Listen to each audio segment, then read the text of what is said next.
जय गुरु जी। ओम नमः शिवाय। सभी साधक भाइयों से निवेदन है कि मेरे इस चैनल को सब्सक्राइब करें और लाइक करें, जिससे आपको मेरे आने वाले सभी वीडियो प्राप्त होते हैं सर। आज का विषय है साधनाओं का पूरा ना हो पाना, मंत्रों का फल पूरा ना मिलना। क्या कारण है? उसका कारण है संकल्प।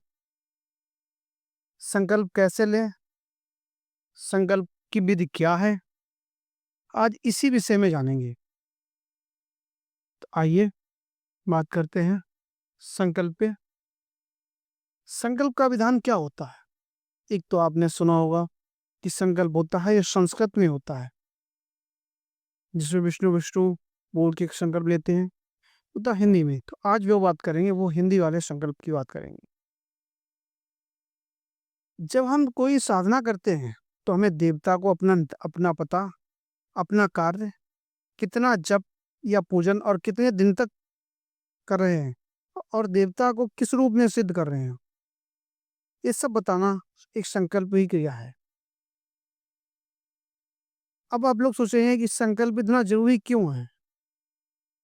तो इसलिए जरूरी होता है, हम किसी कार्य को करते हैं, आपको मैंने किसी कार्य को दिया, तो आपको कैसे पता लगेगा कि इस कार्य को मैं क्या करना है, कैसे करना है?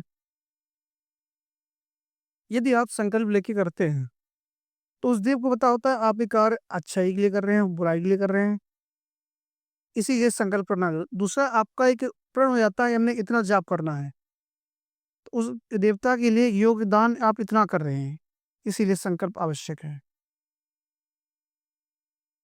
अब जिन लोगों को संस्कृत में नहीं आता है वो हिंदी में, तो मैं आपको हिंदी में ही बता रहा हूँ कि कैसे करते हैं। और इसे प्रतिदिन सुबह और शाम दोनों टाइम आप कर सकते हैं। सबसे पहले आप दाहिने हाथ में थोड़े से चावल और पानी लें, बायां हाथ दाएं हाथ के नीचे रखो और बोलो मैं। जो आपके इष्ट हैं उनका नाम बोलना है और दीपक को तरफ देखना है, जो दीपक चल रहा है पर दीपक की तरफ देखना है। अग्निदेव लोटे की तरफ, क्योंकि दीपक में अग्निदेव होते हैं, तो उसमें आपने दीपक की तरफ देखना।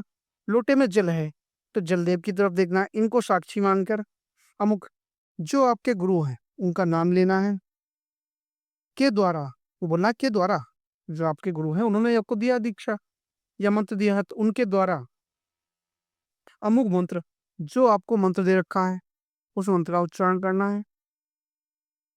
कि प्रति, मंत्र की प्रति, जितनी आपने मालाएं जपनी है उतनी मालाएं, 1 2 4 5 10 जो भी, इतनी माला की संख्या आपने जप करनी है।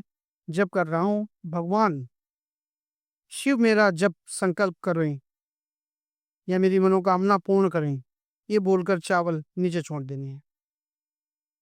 ये भगवान शिव मात, और ये मैं आपको बता रहा हूँ, ये भगवान शिव जो है उनको आपने साक्षी बना के संकल्प लिया है। इतना तो समझ गए आप।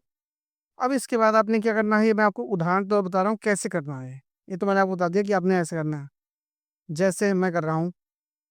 मैं भगवान शिव, माता पार्वती को, अग्निदेव और जलदेव को साक्षी मानकर परम पूज्य श्री जो भी मेरे गुरु जी हैं, अपने परम पूज्य श्री गुरु जी द्वारा प्राप्त मंत्र, जैसे मैंने ओम नमः शिवाय का मंत्र प्राप्त कर रखा था, ओम नमः शिवाय बोलूंगा। ओम नमः शिवाय मंत्र का अपने दीक्ष अपनी साधनाओं को सफलता के लिए 5 माला का जप कर रहा हूँ। हे भगवान शिव, मेरा जप सफल हो और मुझे धन की प्राप्ति हो। श्री गुरु मंत्र का 1 माला जप करके मूल मंत्र का जप करें। इसके बाद आपने वो मंत्र की 1 माला जपनी है, और जो मूल मंत्र आपका है, जो मंत्र आपको दे रखा है साधना के लिए, दीक्षा के लिए, जैसे लक्ष्मी मंत्र दे रखा है तो उसकी जाप करना है। जाप के बाद चम्मच में या हाथ में जल लेकर बोले जिस देव का जप किया है आपने उसका नाम ले।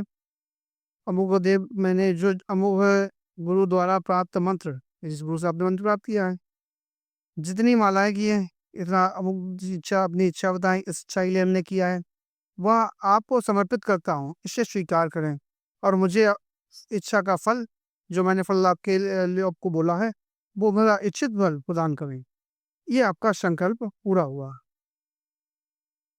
इस संकल्प के अंदर अगर आप करते हैं, इससे आप जो भी साधनाएं करेंगे वो साधनाएं आपकी शीघ्र सफल होंगी।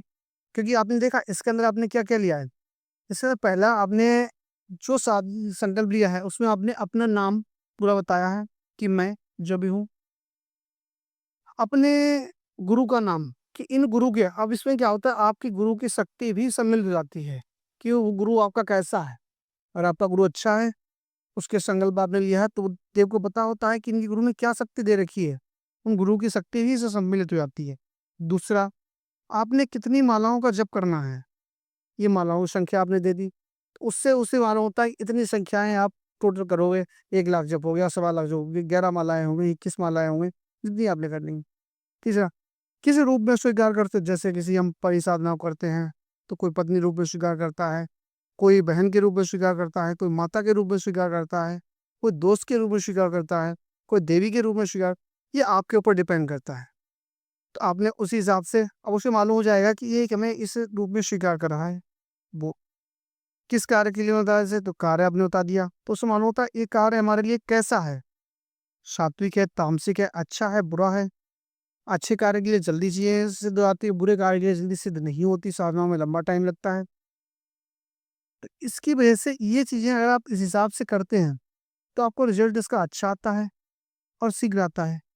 और यदि आप इन चीजों को समय से नहीं करते हैं, इस तरह से आप वैसे ही बैठ गए, आसन में बैठ गए, माला जप रहे हो, तो उन चीजों का, जैसे गुरुमंत्र है, गुरुमंत्र आप जपते रहो, कोई दिक्कत नहीं। लेकिन किसी साधना को हम करने जा रहे हैं तो बिना संकल्प के साधना नहीं करनी चाहिए। संकल्प के साथ ही साधना जो है वो आपकी सफल होती है, क्योंकि वो साधना आपकी बहुत अच्छा रिजल्ट दिखाती है। और बिना संकल्प के साधनाएं सफल नहीं होती है, वो आपकी साधनाएं अधूरी ही रह जाती हैं और फिर उन पे आप कुछ भी काम नहीं कर सकते। ये आपको बताया था, क्योंकि उनका आपको कोई भी बेनिफिट नहीं होता है। जब आप कहते हैं कि मैंने इतने टाइम तक साधना की, ये साधना की, मैंने इतने टाइम तक 40 दिन की, 41 दिन की, 21 दिन की, ये कोई रिजल्ट नहीं आया, क्यों नहीं आया? इसी वजह से नहीं आया कि आपको पूरा विधान नहीं बताया है। अगर आपको विधान पता होता तो आपको ये दिक्कत आती नहीं। आपको विधान पता नहीं था, जिसकी वजह से आपको अधूरा ज्ञान हमेशा अधूरा ही रहता है। आपसे निवेदन है कि आप इन साधनाओं को पूर्णतः पूर्ण करें और संकल्प लेके करें। जैसा विधान आपको बताया है ऐसे विधान से करें, इससे आपको 100% सफलता मिलेगी। बस केवल ध्यान से करना चाहिए, आप देखेंगे कि आपको पूरा इसका रिजल्ट आएगा। आप करें, इसका लाभ उठाएं और चैनल पर सब्सक्राइब करें, लाइक करें। बाकी अगर आपको कुछ जानकारी चाहिए तो आप कमेंट बॉक्स में पूछ सकते हैं। ग्रुप में नीचे इसे ई चैनल पे नीचे जो है लिंक दिया गया है ग्रुप का, उस ग्रुप को आप ज्वाइन कर सकते हैं, वो दीक्षा ले सकते हैं जब आपकी दीक्षा लेने की इच्छा हो। जब भी हमारा शिविर लगता है ग्रुप में डाल दिया जाता है, ग्रुप में आप जुड़ेंगे। ग्रुप के साथ ही गुरु जी का नंबर आपको दे दिया जाता है, मान लीजिए मेरा नंबर आपके पास आ जाता है, आप मुझसे बात कर सकते हैं। धन्यवाद।